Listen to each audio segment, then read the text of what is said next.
দেখো, টিএমসি এখন মরা বাঁচা লড়াই হয়ে গেছে সন্দেশখালি। নিশ্চয়ই লুকোনোর মতো কিছু আছে, তাই বারবার চেষ্টা হচ্ছে লুকোনোর। যে সবচেয়ে বড় অপরাধী সে ধরা পড়েছে, তাকে বাঁচাবার 2 মাস ধরে চেষ্টা করেছেন, পারেননি। তারপর সুপ্রিম কোর্ট পর্যন্ত গেছে, ওখানেও থাপ্পড় খেয়েছে। যে অপরাধ ওরা করেছে, আর এই ধরনের নেতাদের দিয়ে পার্টি চলছে, তারা যদি এক একটা ধরা পড়ে চলে যায় তাহলে পার্টিটাই উঠে যাবে। সেই জন্য টিএমসি এখন মরা বাঁচার লড়াই হয়ে গেছে সন্দেশখালি এবং শাহজাহানকে বাঁচানো। সেই জন্য সাধারণ মানুষের চোখের আড়ালে রাখতে হবে ওখানে যা ঘটছে। কিন্তু মিডিয়ার মাধ্যমে ইত্যাদি লোক তো জেনেই গেছে, সারা দেশ জেনে গেছে, প্রধানমন্ত্রী চলে এসেছেন। এভাবে কি আর কতদিন আটকে রাখবে?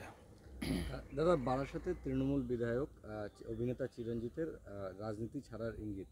হাত জোর করে মমতা ব্যানার্জিকে বলি, আমাকে ছেড়ে দিন, এটা আমার কাজ নয়। অনেকদিন ধরে উনি এরকম বলছেন, কিন্তু লেগেও আছেন। 2-3 বার তো এমএলএ হলেন, আর এখন এটা ঠিক হতে পারে ওনার কাছে অন্য কোনো কাজ নেই, তাই এটা নিয়ে পড়ে আছেন। অনেকে এরকম বলছেন, ছাড়লে ছেড়ে দিন, কারণ লোক তো ওনাকে, লোকের জন্য কী করেছেন উনি, উনি কতবার যান ওখানে। তো সেই জন্য এটা ঠিকই যে পার্টি ওনাকে ধরে রেখেছে, পার্টির স্বার্থে উনি আছেন। দেবও মাঝে মধ্যে বলছেন ছেড়ে দেবো, কিন্তু मैं तो कमली को छोड़ दिया, कमली मुझे छोड़ती नहीं। দাদা, লোকসভা ভোটের আগেই কেন্দ্রীয় সরকারি কর্মচারীদের 4% ডিএ বৃদ্ধি, আর এদিকে রাজ্যের যে 4% ডিএ বৃদ্ধির ঘোষণা হয়েছে, সেটা কিন্তু মে মাসে হবে। কী বলবেন? কেন্দ্র তার কর্মচারীদেরকে যা দেওয়া উচিত সুবিধা দিচ্ছে প্রতিনিয়ত। তাই নয়, শুধু সাধারণ মানুষ তারাও যাতে উপকৃত হন, তাদের বিভিন্ন প্রকল্পের মাধ্যমে সুবিধা দিচ্ছেন। আর পশ্চিমবাংলায় খালি প্রতিশ্রুতি দেওয়া হয়, ঘোষণা হয়ে যায় ডিএ, কবে পাবে কেউ জানে না।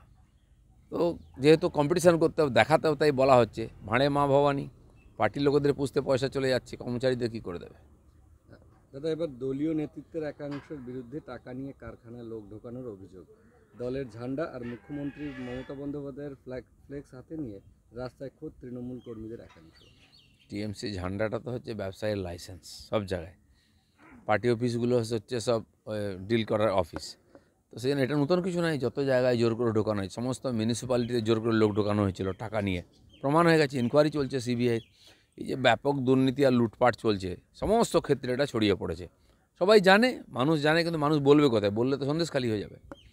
দাদা, বিএলআরও অফিস দপ্তরের সামনে আত্মঘাতী, কীটনাশক খেয়ে আত্মঘাতী। দীর্ঘ 1 বছর যাবৎ জমি নিয়ে বিবাদ। ভূমি সংস্কার দপ্তরের সামনে আত্মঘাতী চোপড়ার বাসিন্দা নুরুল হক। এই যে দুয়ারে সরকার করা হচ্ছে এ ধরনের সমস্যা সমাধানের জন্য, তাহলে এত টাকা খরচা করে কর্মচারীদের অফিস থেকে তুলে নিয়ে এসে দুয়ারে সরকারের নাটক করার কী দরকার আছে? মানুষ যদি জাস্টিস না পায়, মানুষের সমস্যার সমাধান না হয়, এটা তো ওখানে সমাধান করার কথা ছিল, কেন হচ্ছে না? নিশ্চয়ই পার্টির লোক তার মধ্যে ইনভলভ আছে, জমি দখল করে রেখেছে, তাই ছাড়াবার নেই। দাদা, বিজেপি নেতাদের একাংশ উদ্দেশ্য হুমকি, 100 দিনের টাকা না দিলে দেবে, তারপর ভোট চাইবে, না হলে টেংরি খুলে হাতে ধরিয়ে দেবো। হুমকি রায়না এক অঞ্চলের তৃণমূল সভাপতি। কোথায় কে সভাপতি কেউ চেনে না, এইসব বলে একটু নামটা জানছিল ওকে। এরকম অনেক তোলাবাজ নেতা আছে, ইলেকশন আসুক বোঝা যাবে কে কোথায় আছে। এসব ধমকি চমকি অনেক দিন শুনেছি আমরা, তারপরে বাংলার মানুষ আমাদের জিতিয়েছে। যত সময় আসছে বুঝতে পারছি যে জল শুকিয়ে যাচ্ছে, তাই লাফালাফি হচ্ছে। শেখ শাহজাহানের বাড়িতে আবার সিবিআই চলবে যতক্ষণ যেখানে ওর টাকা পয়সা আছে। 13 কোটি টাকা মাত্র এখন বাজেয়াপ্ত হয়েছে, এরকম 600 কোটি টাকা আছে, বিভিন্ন জায়গায় ইনভেস্ট আছে, কলকাতা পর্যন্ত বিভিন্ন ব্যবসায়ীদের কাছে ইনভেস্ট করেছে, জমি জায়গা বাড়ি ভেড়ি সব কিনে রেখেছে। তো যত তদন্ত এগোবে সব বেরোবে। ডিজিটাল খবরিলাল, খবর আপনাদের, নজর আমাদের।